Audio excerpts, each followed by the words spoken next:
As we sat around the kitchen table, eating terrible pizza from Papa John's, we questioned everything there is in this thing called life.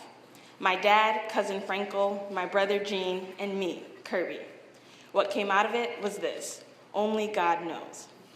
CNN was on in the living room, and being the annoyingly inquisitive people that we are, we found it necessary to discuss the questions that no one knows the answers to. How is the world going to end? I'm convinced it'll be with a zombie apocalypse, Frankel says. If that's the case, New York City is the worst place to live. We'll be the first people to die. Apparently, crowded cities make it hard for humans to run from zombies. And with 8.4 million of us, I'm almost certain that our lives are doomed. According to my trusted source, Facebook, you want to be living in Boston when zombies come to end our existence. The Massachusetts capital scored the safest based on its ability to fight, contain, find a cure for, and outlast an epidemic with ample food. Massachusetts is exactly 3 hours and 52 minutes away from the city. If a zombie apocalypse really did happen, I'm sure I'd be dead before I could even reach the I-95. Have a first aid kit with you, Gene adds. I learned that all of its tools can be used to fight zombies. Thanks to The Walking Dead and a student in one of my brother's classes, he knows everything there is to know about zombies.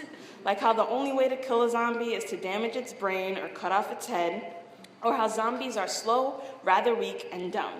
His personal favorite fun fact: feeding salt to a zombie will restore the person to freedom, aka death.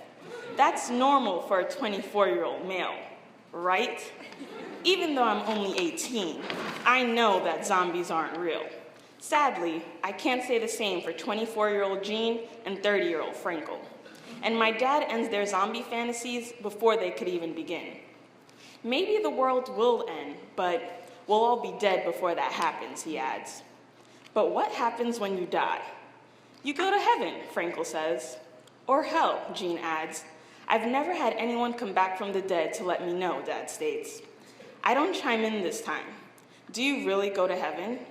Do you really go to hell? Do those places even exist? You'd think that after creating a hoverboard, a machine where you no longer have to walk, and a terrible pizza company that's worth $600 million, us humans would have figured out the answer already. My dad, who hasn't been to church in over 8 years, says, only God knows. And he isn't going to tell us, I state. Wouldn't that mean he's lying, Gene questions?